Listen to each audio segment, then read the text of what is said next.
Welcome to GardenDC, the podcast about everything gardening in the Washington, D.C. and Mid-Atlantic region. I'm your host, Kathy Jentz.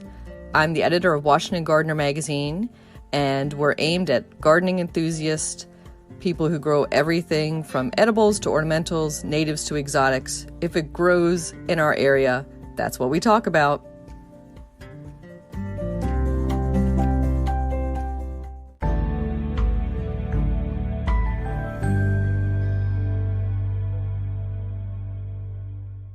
This week on the GardenDC podcast, I'm joined by Mike Gannon, owner of Full Service Aquatics based in Summit, New Jersey. Mike is the host of the Koi Pond Water Garden podcast. So if you're a listener of Mike's coming over to join the GardenDC podcast and listen to him here, welcome to those new listeners and welcome, Mike.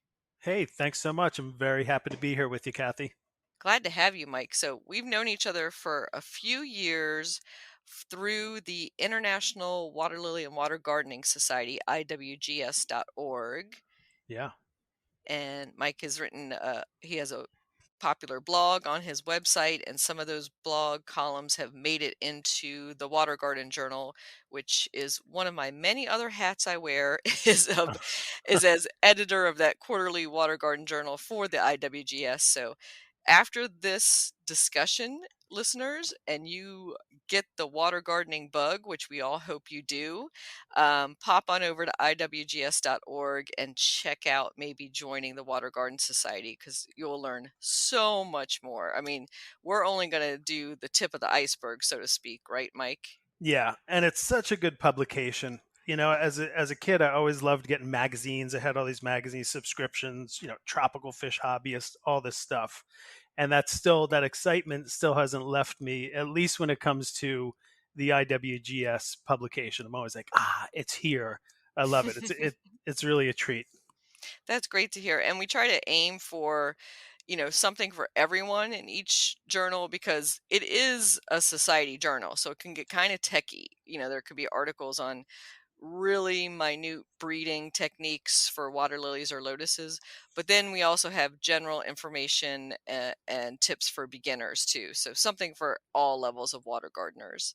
Yeah, definitely a full spectrum publication, no doubt. So Mike, how did you get into gardening and water gardening specifically? And I want you to start off with, were you born with chlorophyll, or what term should we use for what should be in your veins as a baby water gardener? Would that be a pond tab? Well, I was born at a very young age, and from that point, I'm just kidding. From that point, it didn't take long. It was almost like fish brought me into the world of water gardening, because even as a little child, my dad had kept fish. My grandfather kept fish, and it was a hobby of mine as a kid as well. And then actually, when I got out of high school, what I went to study was horticulture. So plants had kind of grabbed my attention by that time. And I did a little stint in horticulture, and then went into a whole different field. But I ended up coming back to working with plants and fish and ponds in the early 90s, basically. When I got out of college, I actually was a park ranger and worked outdoors and loved all that. It was really a great job, especially for a young guy. I mean, just being able to be out there and kind of patrol parks and be outdoors and give seminars on plants and host nature walks and stuff like that. I just loved it. And now, but it didn't really pay the bills. So I started working on the side doing services, doing like aquarium services and pond cleaning services. And over the years, that just grew to the point where finally in 1995, actually just prior to that, I left the park ranger field and went into working with fish and plants again. And then I sold everything. I sold tropical fish, I sold invertebrates and koi and goldfish. And in 95, finally started my own business, Full Service Aquatics. So everything kind of comes full circle. And I feel like now, this working in this industry for 26 years now, it's kind of like the perfect job. I still get to work outdoors. I'm still working with fish and plants and all that great stuff. And it's a very well suited occupation for someone like myself. That sounds so awesome, and I love that it was, like, fish that brought you to it. It's that seems like a little bit different route than a lot of our past, interviewees on the Garden DC podcast. Some of them have come from, the art side of things or the flower arranging side of things, so that's a unique side for us. Yeah, yeah, it is, but it all kind of interconnects, as you Mhm. know. Definitely. So with full service aquatics, when it's is it you or do you have employees with you? Or are you doing the majority of the work? No, it's I started off like most people as a one man band.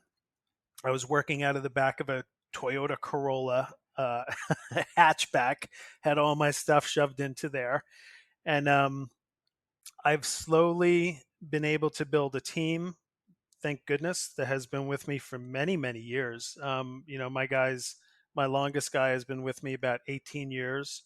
Most of my other guys are 10 years or more. I have a crew of five, and with a new guy this year also. But I've been very fortunate that my team has stuck around. I mean, we all just gelled really well together, and I went from the guy doing everything to now, I've had to take the role more, which is kind of ironic. Now I have to be more in the office and do sales and do all those things I never really wanted to do, but you have to do it. I mean, of course, with any business, you got to put yourself out there, and I got to make sure that my guys are busy and they can take care of themselves and their families, and live their lives through this company. So we're definitely a team effort at this Hmm. point. Yeah, that's what I was going to ask is has your job evolved to be more paperwork, billing, marketing to get clients and sales, or you're still got your toe out in those ponds? Yeah, I would say it's evolved most certainly. That I'm doing a lot more of the paperwork, which again isn't really my thing, but you got to do what you got to do. So now, for example, we do a lot of services. We manage probably a couple of hundred water gardens and koi ponds for clients. And March, April, May, and actually into June now, we do opening services and pond cleanings and all those kind of things. Where that I'm pretty much hands off. I haven't cleaned a pond, and apart from last year, which was an anomaly because the world was a little upside down. I haven't had to go and clean a pond myself in many years. But when it comes to installing, the design and installation of the pond, I'm still pretty hands on with that. I'm definitely on most installation job sites. Over the last couple of years, I've kind of let go of that even a little bit and allowed smaller projects to be handled by my guys. But I do like to be on site for that because it's a very artistic process, which I greatly enjoy, and it's just good to know that the finish project is going to be something that I've been a part of. I still enjoy that tremendously. We'll probably circle back to some of those installation tips and the methods you use and your style of ponds. So, but first, I want to ask about your home garden. So, what is your water garden like, and what plants do you have, and what fish do you have at your own home garden? My garden. So I'm into gardening in general, and even last year, there's always you got to find the silver lining in things. So last year, during that all the craziness of the world, I started we started doing raised bed gardens and vegetable gardening and stuff like that. So my gardening efforts are a little broader spectrum now, but in relation to what we're talking about, I have a so my pond is a fusion. There's many ways to approach pond building. There's a lot of different methodologies, a lot of just kind of schools of thought on how to build ponds. So my personal pond, and oftentimes what I build, is a fusion koi pond water garden. A lot of people think you can't keep koi and aquatic plants together, which I do it every day and I see it every day. So I definitely disagree with that sentiment. But right now I have a beautiful koi pond. It's around 4,000 gallons. I have lots of aquatic plants in there. I have water lilies, different types of water iris. I have bulrush. I have cardinal flower, uh, horsetail reed, which I love. I think that's like one of my favorite plants. Even though it doesn't flower, I just love the look of it and the architecture of it. Um, what else do we have? I have some water dock in there, which does really well, uh, and just other kind of assorted plants tucked in here and there, and even some plants. Honestly, Kathy, I don't know what they are because they just showed up on their own. But Yeah. I used to remove them all. But I'll tell you what, they're so pretty that I just kind of let it naturalize. And I would imagine you have a few submersible, like oxygenator type plants. And then do you do any of the annual floating plants like water lettuce or water hyacinth? I do. So I have my koi pond water garden, and I also have a patio pond, which is just like a patio bowl. Inside of that, I also have water lily, and a bunch of. I have iris. I have corkscrew rush. I have some floating plants too, being water lettuce and water hyacinth. So though the floating plants like those, I don't like using in applications when the pond has a skimming system. So in my main pond, I don't use those floaters.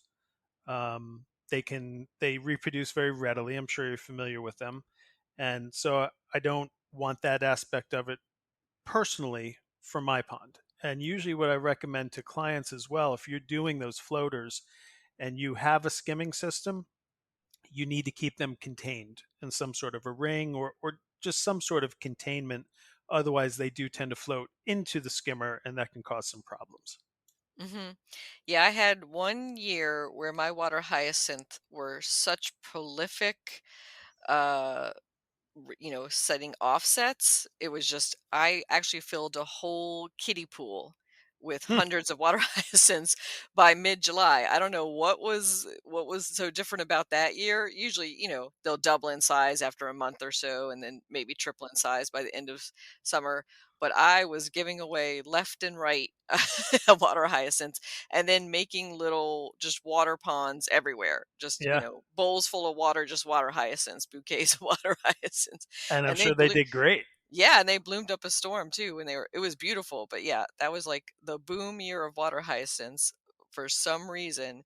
But that hasn't happened again, thank goodness. And yeah, that would clog up the pond filters and also, it also holds back your water lilies and other plants from filling out.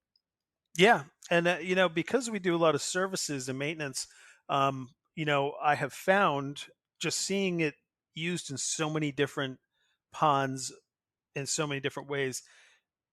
It's actually, and I don't want to disparage the water hyacinth, but it's kind of or lettuce, but they're kind of dirty plants too, in the sense that they grow these massive root systems and they're constantly dropping old roots and growing new roots. They're incredibly fast growing plants.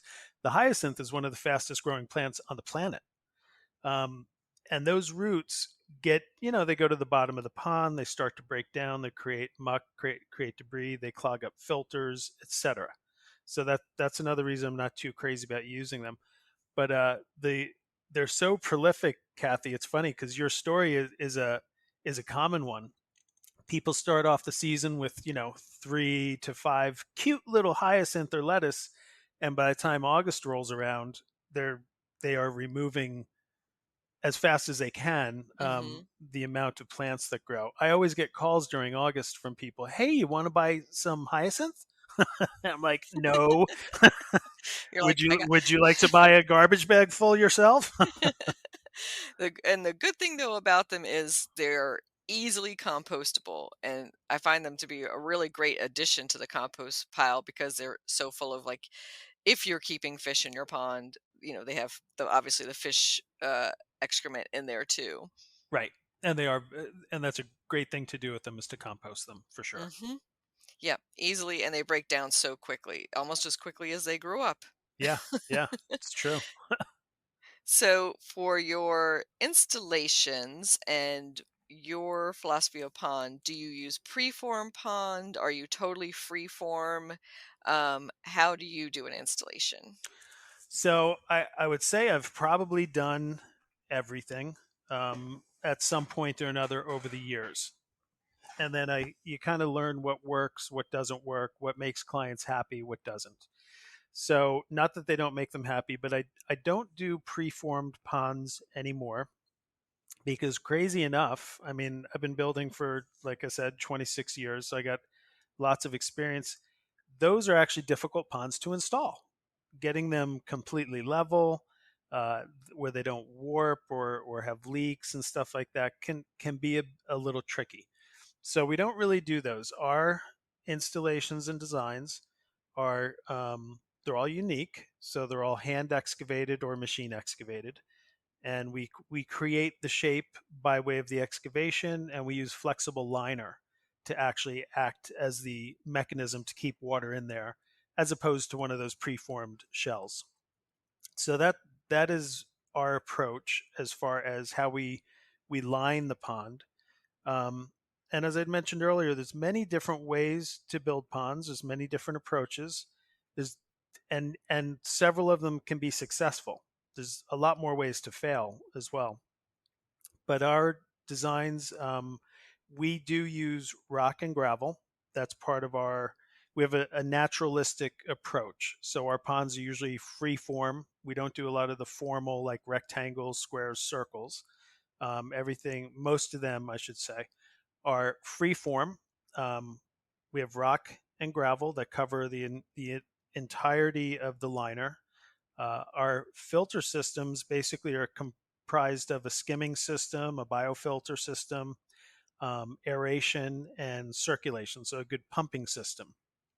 And when all those different filter components come together and work in conjunction with each other, we get excellent results, which is why I choose to build the way I do. It's about knowing my clients are going to have a nice experience. They're not going to be struggling with their ponds, working on their ponds. They're going to get something that they know is going to have clean, clear water on a consistent basis, and it's going to be easy to maintain when they have to do maintenance. So that's kind of our approach to how we build ponds. Hmm.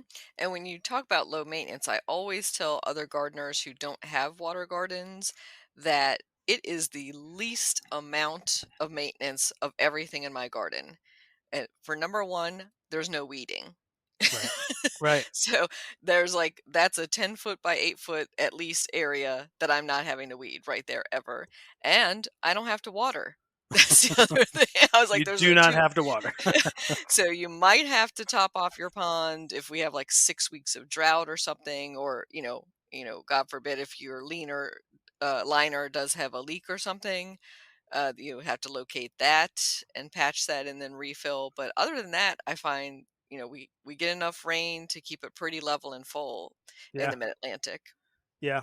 And when we build, we always build with keeping plants in mind. Even if a client says, I don't know that I'm going to keep aquatic plants, we still build the pond in such a way that should they change their mind, because very often they do, ponds are long term installations, maybe 5 years down the road, they're like, you know what? I would like to keep some water lilies. So we build it in a way that clients can enjoy the world of water gardening. We put shelves in there at very specific heights, usually about 10 inches below water level. And then we also do lately, over the last few years, we've been doing what are called integrated planting areas, which are, it's kind of like when you're doing the plantings, you're taking everything out of the pots. So no longer do our clients put the pots into the water. You don't have to see those containers anymore. Everything gets integrated into the pond by way of uh, being planted into a bed of gravel, and the plants do absolutely fantastic. So they grow in that bed of gravel. It's complete. I mean, it just is a seamless part of the pond. But another nice thing too is that, plants don't fall over during windy days.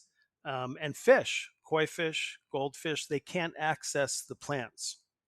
So I think that's a big part of when people say fish and plants can't go together.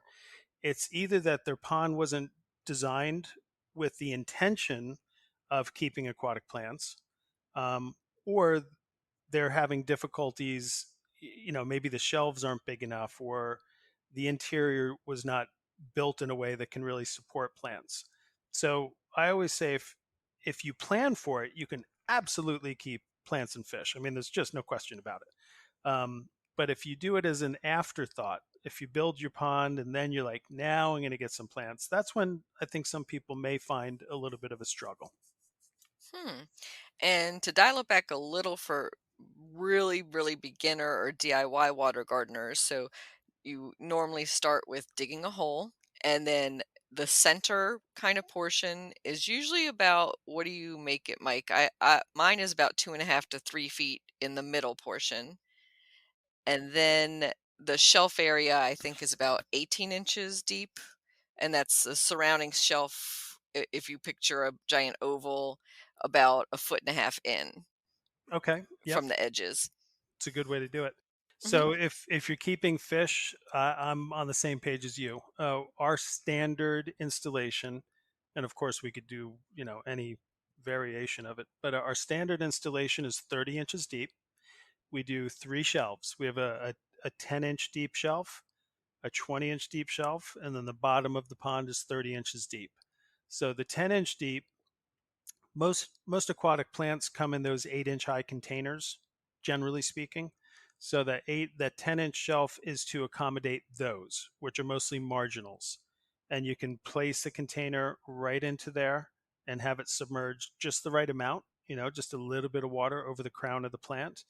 And if the plant wants to be a little higher, you can adjust it pretty easily with, getting something underneath it to give it a little more height. The 20-inch depth generally is we're using for water lilies and plants that like it a little bit deeper, even down to the 30-inch depth. But I've definitely found between 20 and 24 inches for water lilies. They seem pretty happy at that depth. So that's why we kind of choose the depth parameters that we do. For beginners, the great thing about water gardening is that it really is. I mean, it's pretty easy.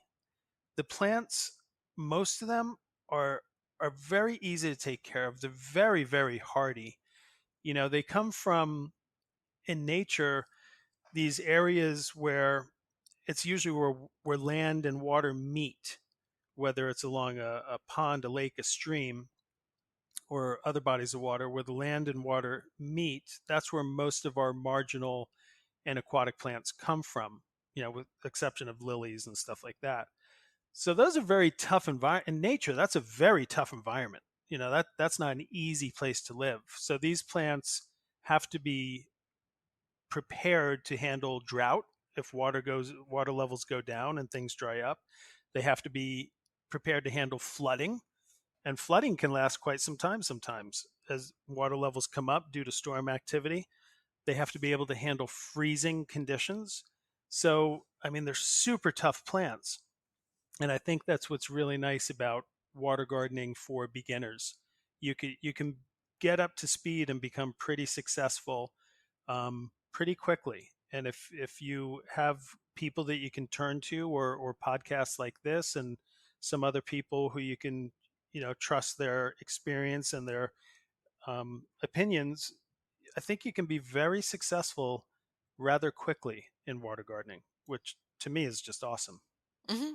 Yeah, I think the learning curve is pretty small, and you can get launched pretty quickly, and that can be just visiting a few water gardens and looking at them, and then at some demonstration area, or if you have a public garden near you that has a couple water gardens you can look at, or koi ponds, that gives you a few quick ideas, and then of course looking at some of the online sources like your website and looking at the list of marginal plants that are available. So anything from a miniature cattail or a chorus or sweet flag I love pickerel rush. That's one of my favorite for for Beautiful. the the I guess you would call it the 10-inch shelf level.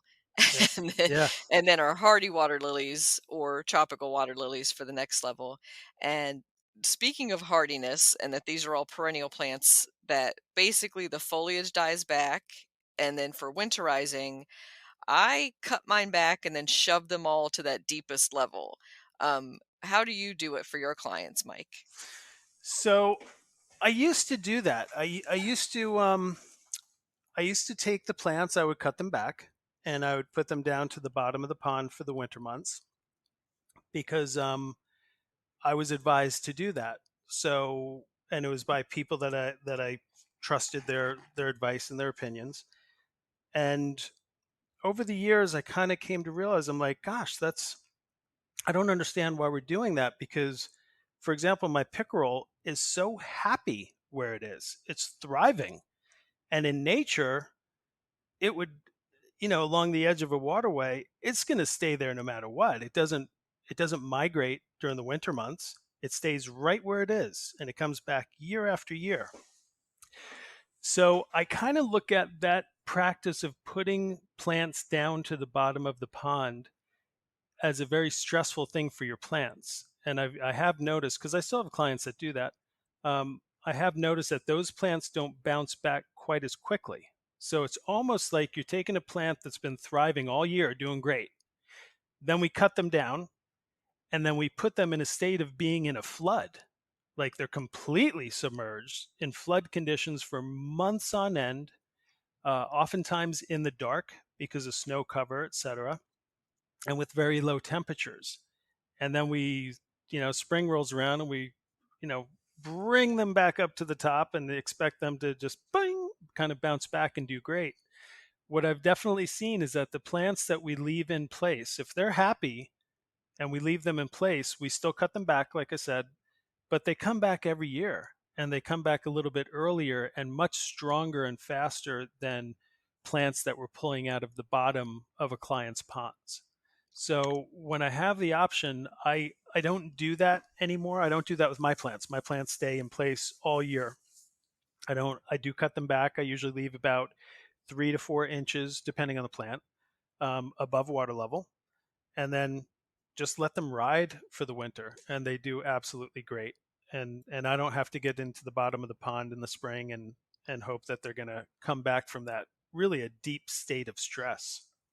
Well, Mike, I am so glad you said that because my dirty little secret is last winter and the winter before, I never got a chance to put them to the center, Right. and they've been fine. And I thought it was because we've had a couple pretty mild winters that I lucked out on that. So it's good to hear. I'm in the DC area, Europe, and New Jersey. It sounds like for the Mid Atlantic, that is one chore at the end of the season that's not going to be necessary for us here in the mid-Atlantic. And maybe for more northern gardeners, the marginal plants in their water gardens might need that extra protection for getting below the freeze line maybe, but that's wonderful to hear. Yeah. I mean, in my experience, I've probably been treating plants like that for I guess about at least, well, definitely more than 10 years, probably 15 years or so, Mhm. and they do great. They do great. I don't drop Yeah. anything to the bottom. Yeah, and it makes total sense your explanation because here naturally, and a lot of them are native plants to our area. For instance, the cattails, and nobody out is going out in nature and shoving them to the middle of the pond, obviously. Yeah, and winter doesn't come and put 2 feet of water above their crown. Mhm. It just Mhm. doesn't happen. So the plants are genetically programmed to do just fine under pretty brutal circumstances. Mhm. And that's another great point about water gardening is that the plants are really resilient and super tough. Like you can basically put them in a bucket of mud, a lot of them, for weeks or months on end, and then pot them up, added to your pond, as long as they never get totally dried out. Is that your experience as well, Mike? Yes, it is. Hmm. Yeah, so it seems like, you can be, I don't want to call it negligent, but you can be a little bit of a busy gardener who life takes you away for a little bit, but your plants won't die as long as you have water on top of them. Yeah. Um, and they don't need any extra fertilizer or anything else at that point. But if you want them to be more floriferous, more flowering, especially your water lilies, you might add some fertilizer to that. Can you describe how you might fertilize your water lilies?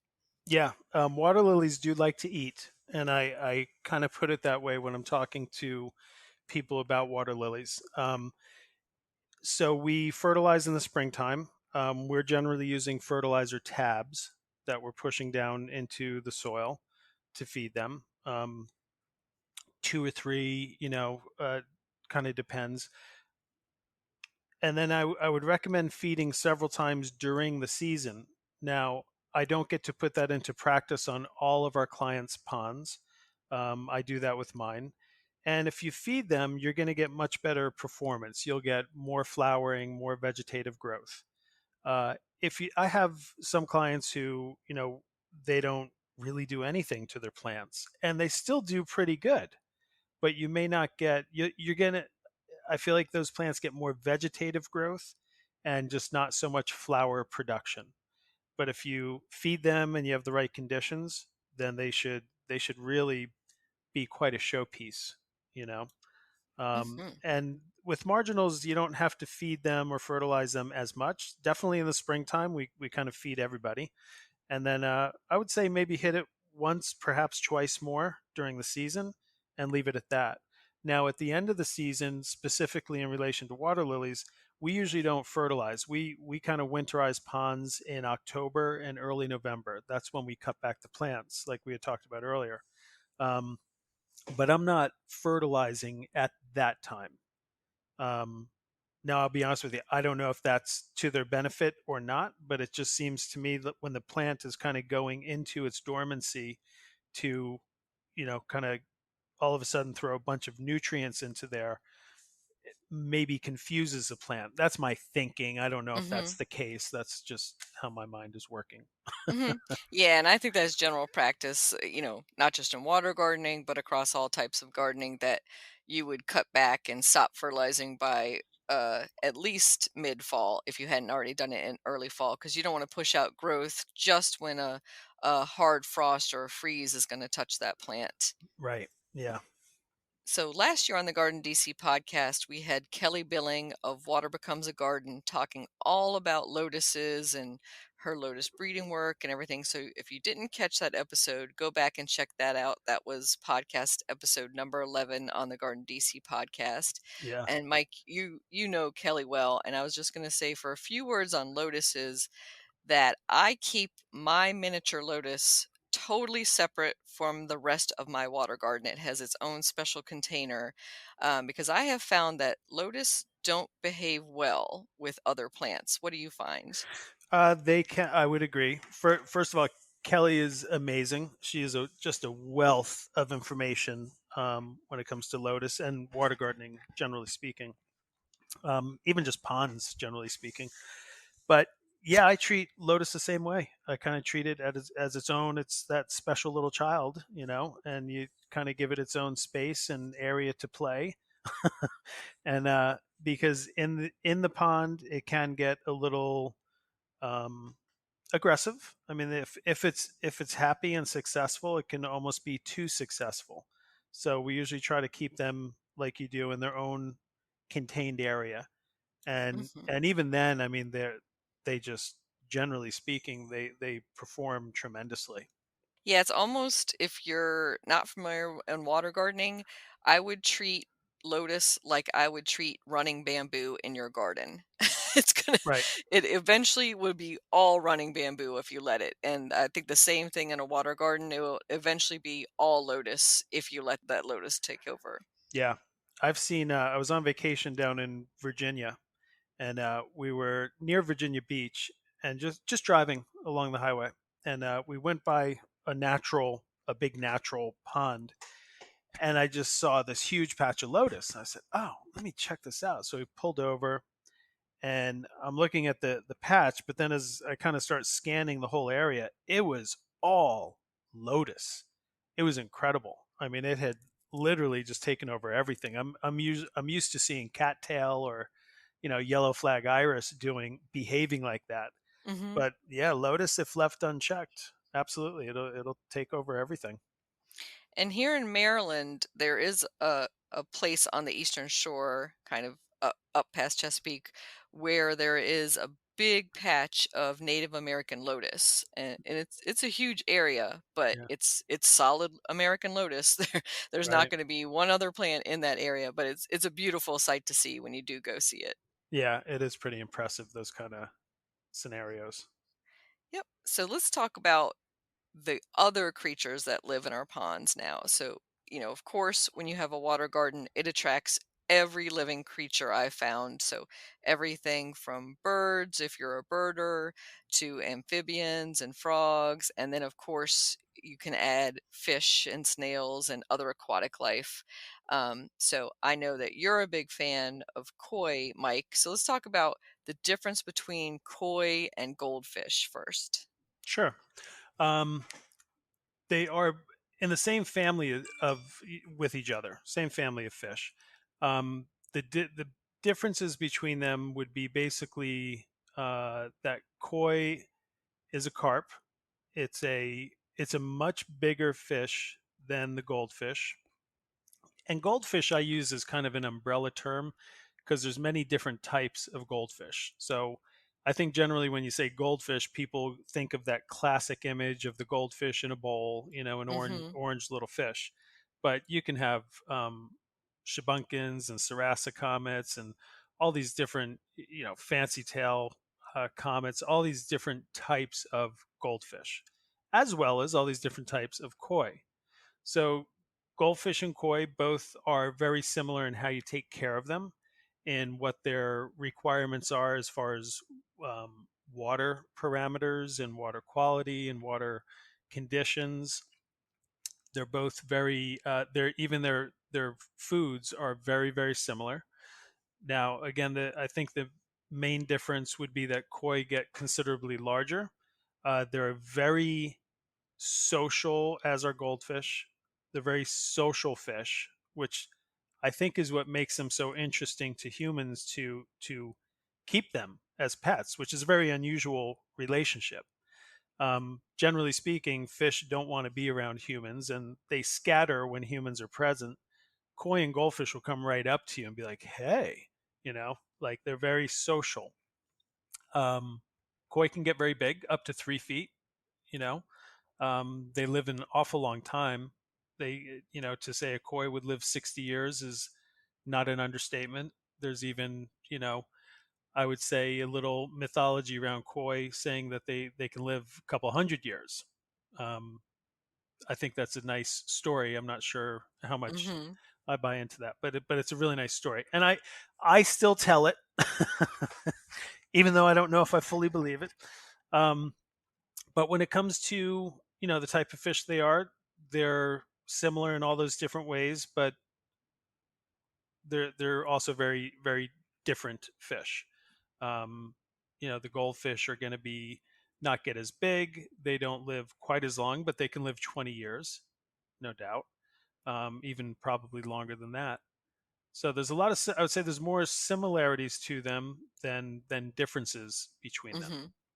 Yeah, and I would say the initial cost, obviously goldfish are usually fairly inexpensive. And if you start off with a small koi, um, that's not maybe one of a specialty koi collection, that it wouldn't be, out of your budget probably. Yeah. The koi can get the most expensive fish in the world are koi.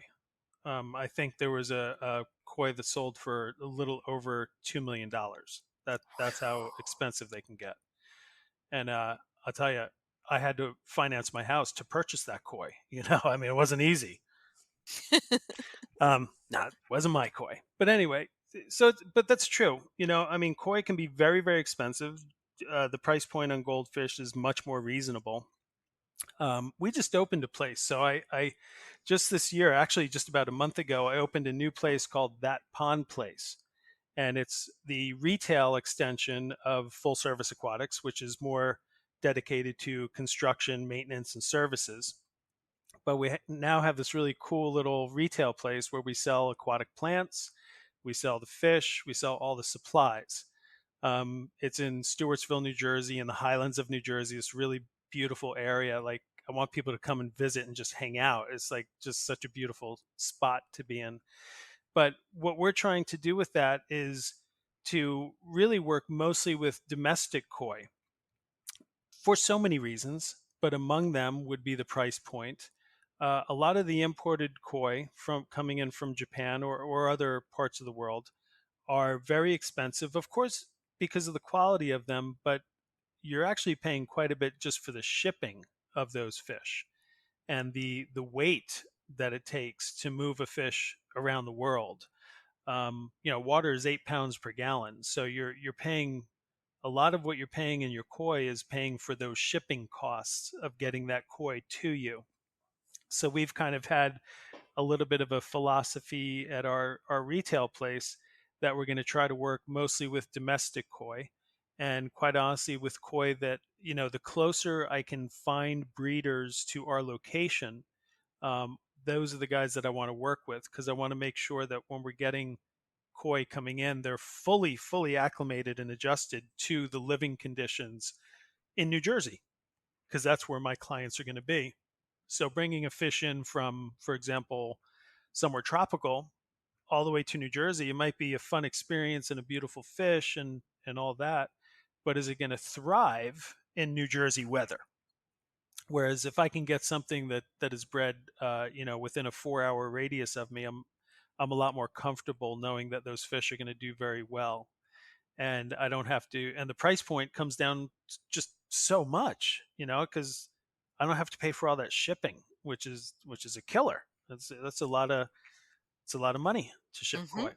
Yeah. So if you stick with domestic, and listen, everything is Japanese stock. So it's when I say domestic, it's not like it's not a Japanese koi. It's just bred. It's born and bred here domestically. True. So there's no native koi. We don't wanna mislead anybody there. Right. That's a better way to put it. There is no Yeah, native koi. correct. Correct. And I've been to a few koi shows and exhibits, and that those are so fun. If you've never been to one, the one that's local in the DC area is the ZNA Potomac Koi event or exhibit that's usually held at Meadowlark in the summertime, Yeah. Meadowlark Botanic Gardens in Vienna, Virginia. And basically they had small, pop-up ponds set up like a little backyard swimming pool, and then you look over the edge and you basically see what's the size of a small dolphin to me. These huge large koi, and I always think about the car ride or truck or whatever vehicle they were transported in, that these poor fish had to go through, and that the poor drivers, the stress Oh, of yeah. transporting these just to bring them out for a show for a weekend, and Yeah. then to put them back in and bring them back to their, their little water garden or where they were living in a koi pond. Yeah. The koi shows are great. They're absolutely great. I mean, even if you don't know what a koi is, if you accidentally went to a koi show, you're going to have a great time. It's so interesting to see the koi enthusiasts, the koi hobbyists, the koi kichi. Um, they're such great people. They're so enthusiastic about keeping koi and keeping fish, sharing information. You can just tell how much they love the fish. Just the fact of what you just said, Kathy, that they're willing to drive their fish to go show them off for a weekend, um, just is a testament to how into these fish everybody are. It's a great experience. Mhm. And I once stumbled across one in the Southwest. I was working at a different convention. I crossed into a park and there was a Japanese festival going on. And in the middle of the Japanese festival was a koi festival. All I right, was like, cool. this is the best thing I've ever seen. I just fell in love with that. It was so wonderful. But I did want to talk about when you said that koi are social fish, because I think that's what really captures people's hearts, once they go to a festival or experience somebody else's koi pond and they hand feed the koi. That's when I think the little switch goes on in their head and they say, I want a koi pond. Yeah. And there's a couple of fun things, and maybe we can share some trivia about koi. they don't just need to be fed fish pellet food, right? They like some of the same things that people like. Like you can feed them watermelon, Hmm. and they also like, I think, kale and trying to remember the other green that they really like to eat. They'll do romaine. Mhm, It's romaine, it's that's what I had in mind. Yep. yeah, it's the dark greens. Mhm. Iceberg won't do much for them. No, it's like the almost stiff leaf long that you can Yes. kinda tear into strips, and they'll just gobble it right up. Yeah, they love it. And watermelon, I just think that's hilarious. Me too. And it's like, in nature, when would a koi have encountered a watermelon to be able Right. to eat the flesh? To be able to eat the flesh? But somebody offered it to a koi at one point, and they just slurped it right up, and people have been doing it for fun ever since. Yeah, absolutely. It's great. And they'll do other, you can give them um orange slices and stuff like that. You can give them, I mean, you could give them zucchini. It does have to be weighted so it goes down to the bottom. Otherwise, floating, it'll just go into your skimmer or whatever. But they like zucchini, raw zucchini, stuff like that. Yeah, they'll Hmm. they'll take several treats, and protein treats too. They like krill, they like shrimp, Mhm. things along those lines. Yeah, because they will eat, obviously, insects and worms or anything that comes in contact with the water surface. And my little goldfish, which are, I think mine are mostly in the 8-inch, 10-inch range, Hmm. have been going crazy with our cicadas right now. Sure. And the cicadas are about 3 to 4 inches themselves, but it's amazing what a fish can fit in their stomach. Yeah, it really is. I was watching my fish take down. We have cicadas in my area as well right now, and just watching them take them down. It's interesting. In some Hmm. ways, I'm like, ew, but I Yeah. but I know it's natural. Everybody's eating the cicadas right now. It's pretty incredible. Hmm. And that does bring up the point. I get this question a lot when I mention water gardening, which is mosquitoes. So I don't have any issue with mosquitoes in my entire garden, and I attribute that to a recirculating pond with a pond pump and the fact that I keep fish in it. Yep. Do you have any other mosquito tips for people? So my mosquito experience goes way back. I'll talk about when I was a park ranger again, because part of our duties in patrolling parks was looking for potential issues with mosquito populations. So I'm very well versed in mosquito information. So mosquitoes, generally speaking, in water gardens and koi ponds, should not be an issue. Mosquitoes, they want slow or non-moving water. They want it to be low oxygen and very high in nutrients. Now, the term we usually use for that type of water is called stagnant water. That's their preferred habitat. For a mosquito to go into a water garden, for example, water gardens, the plants eat up all the nutrients. So, water gardens generally are kind of a low nutrient environment. And then add to that, if you're keeping fish, koi fish, mosquito fish, or goldfish in a pond, they are, primary predators of mosquitoes or any insect that is unfortunate enough to land on the surface of the pond. So mosquitoes and water gardens and koi ponds really are just not an issue because especially going back to the fact that we generally speaking, we're circulating our ponds, we're oxygenating our ponds, we're filtering our ponds, we're creating the exact opposite conditions that they want. Our water is moving, sometimes moving pretty fast. Our water is highly oxygenated, and our water is full of predators for mosquitoes.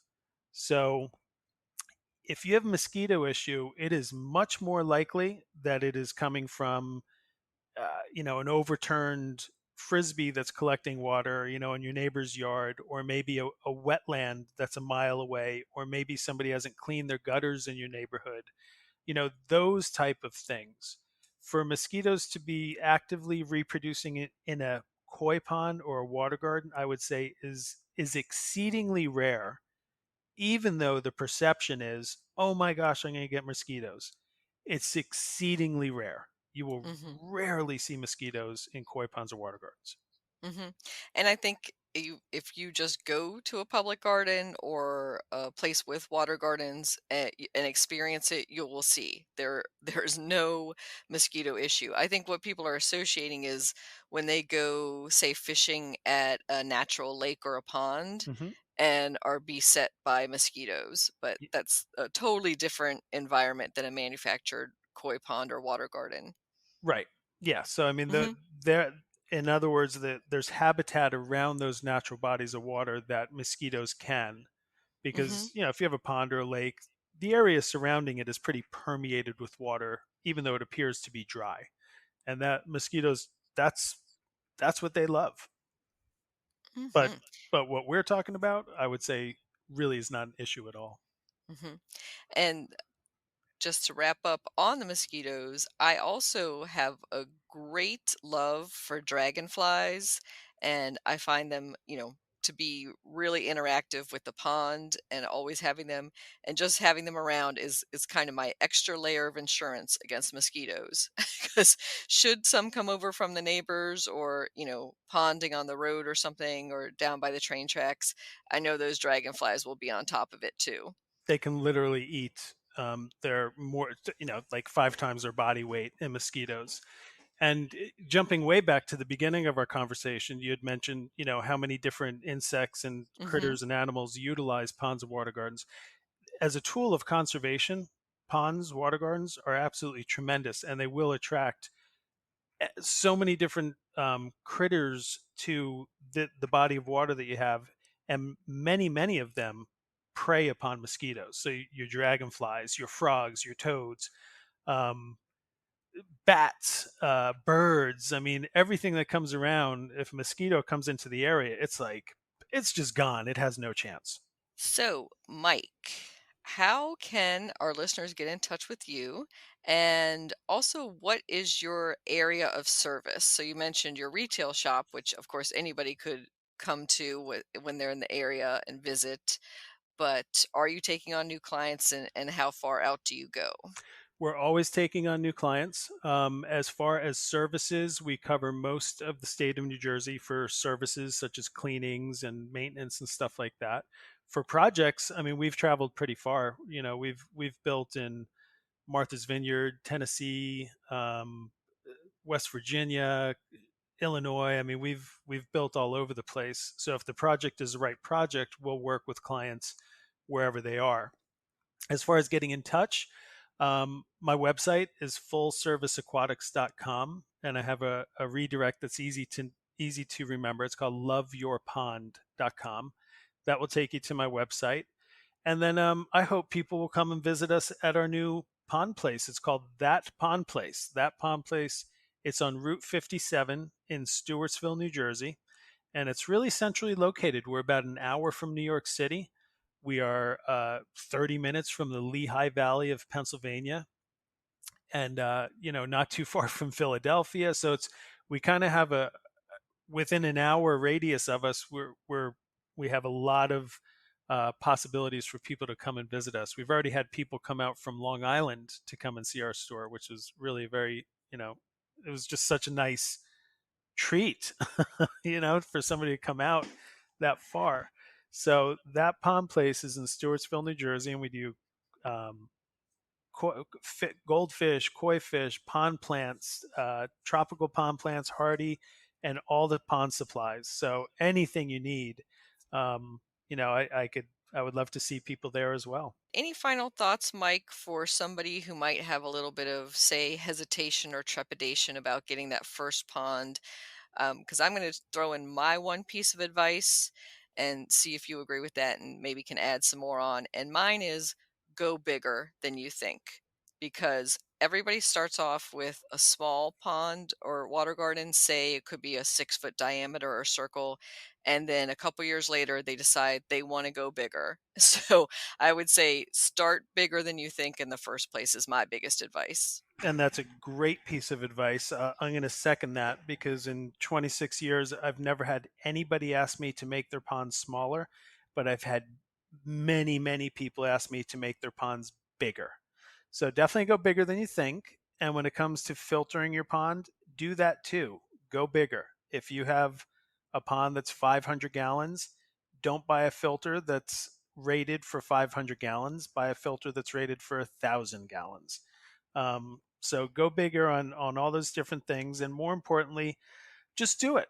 Don't be nervous about it. It's easier than you think. I mean, there's a learning curve, but there's people out there like yourself and like myself who would be just so happy to help people to enjoy this. It's such an incredible element to have in your life.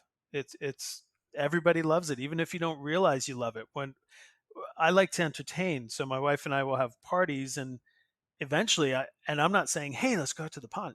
Everybody eventually ends up at the pond. It's just like that magnetic point where everybody ends up at, and everybody loves it. So if you're on the fence about it, just jump in, get your feet wet, start doing it. Go bigger than you think you want to go, and filter a little more than you think you should. Excellent. Thank you, Mike. And I love that. Get your feet wet. Get your feet wet. Do it. Come on. All right. Thank you so much, Mike, for sharing your love of water gardening and your wisdom about koi ponds. Thank you, Kathy. It was my pleasure.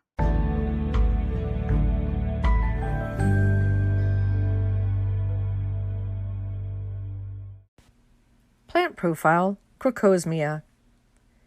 Crocosmia is a slender, tall perennial that takes up little room in your garden, though it makes a big impact.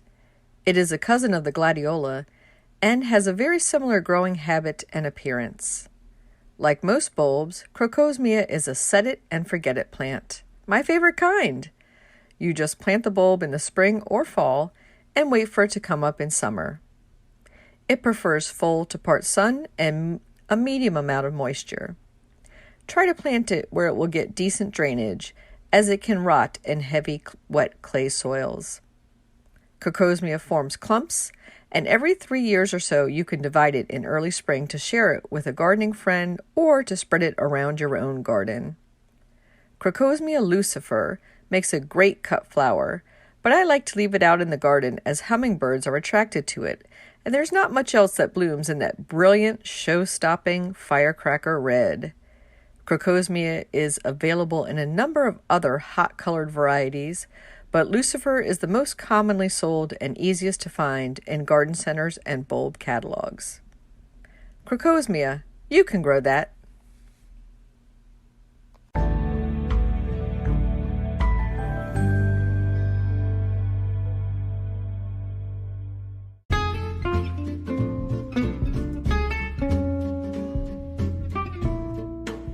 What's new in the garden? Well, I just returned from the PHS Philadelphia Flower Show, the nation's largest and longest running horticultural event, which, because of COVID, moved outdoors for the first time in its history. The 2021 show was also pushed back from its normal timing of early March to early June. So that made it really interesting this year. It took place in the FDR Park just south of downtown Philadelphia, and I thought it was amazing.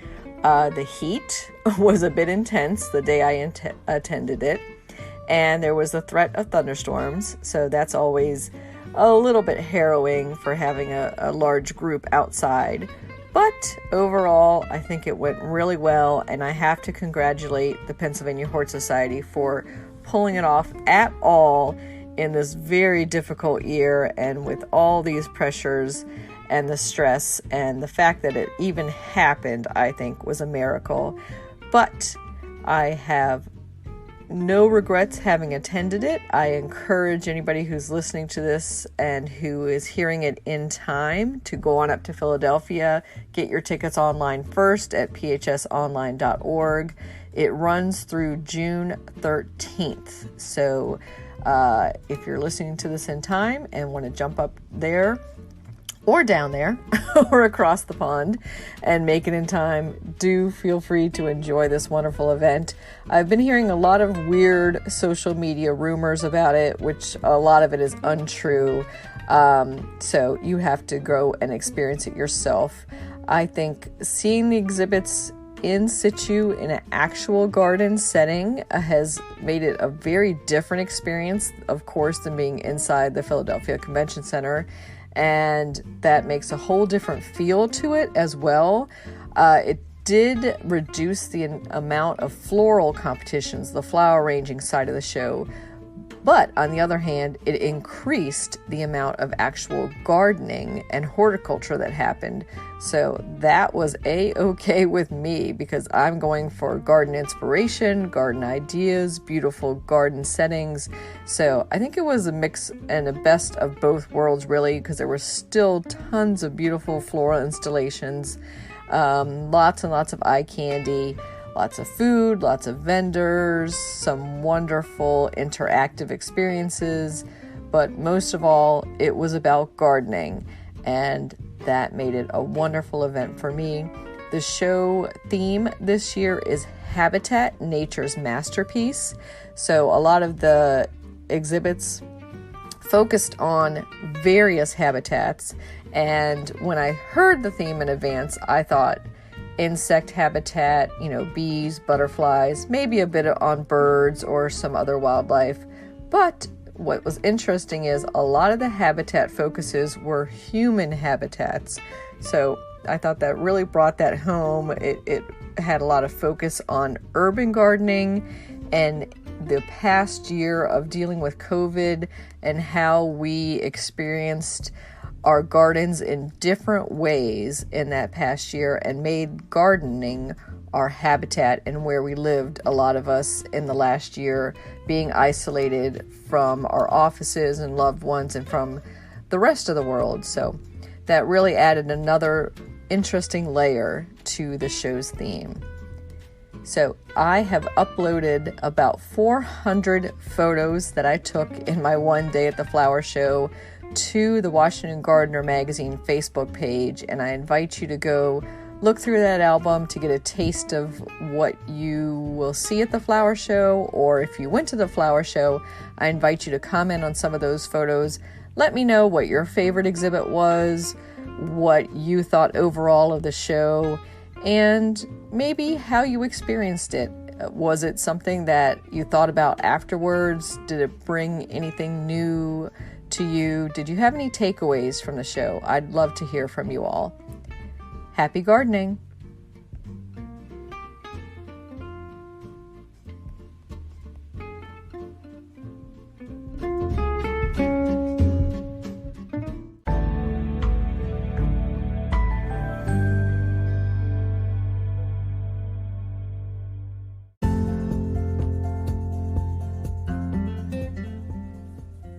Thank you for listening to GardenDC. You can become a listener supporter for as little as 99 cents a month by going to anchor.fm/GardenDC/support. Another way to support this podcast is to subscribe to our monthly digital publication, Washington Gardener Magazine. To do so, go to WashingtonGardener.com. Thank you.